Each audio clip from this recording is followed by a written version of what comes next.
I'm Jillian Jess with MouthpieceSports.com here at Hawthorne Raceway with Steve Konroyd. Steve, I see you got your family out here. Do you ever do horse racing, gambling, recreationally? Well, you know what? I wanted to get the kids involved early in gambling, so I figured I'd bring a 7 and 11-year-old. The 7-year-old can smoke cigars with me a little later on. And no, you know what? Their mom is actually out of town visiting our eldest daughter. It's mom's weekend at University of Missouri. So I'm in charge of the kids, and I didn't let her know, but I figured I'd bring them to the racetrack with me and eat some food and have some fun at Hawthorne Racetrack. Right. You gotta teach them at a young age.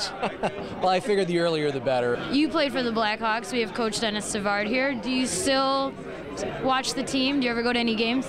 Oh, absolutely. You know, I was teammates with Savvy, and I happen to do, I'm on Comcast Sportsnet, so we do a pre and post game for the Blackhawks, and so we cover them pretty closely, and they had a great season, and it's only looking better and brighter for the future. They've got a lot of young kids who are going to be stars in the NHL, and you know, we're real excited about it. Young kids, you never had 18-year-olds on your team.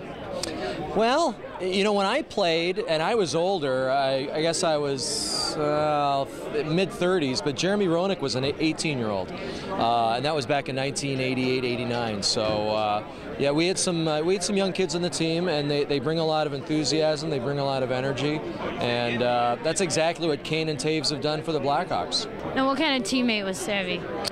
Savvy was the best. You know what? As good as he was on the ice, he was just as important in the dressing room. He kept things light. You know, I mean, a great sense of humor, and you know, playing professional sports can be, you know, hectic, and there's a lot of pressure on guys. But he always brought a smile to guys' faces, and it made playing that much more enjoyable. How do you guys take the pressure off? You got to have a story that no one else knows behind the scene.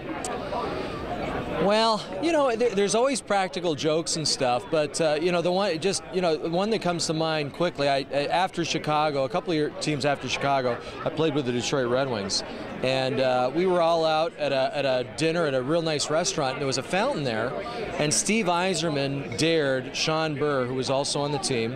He said, "Listen, everyone will pony up $10 if you jump into this fountain with your suit on."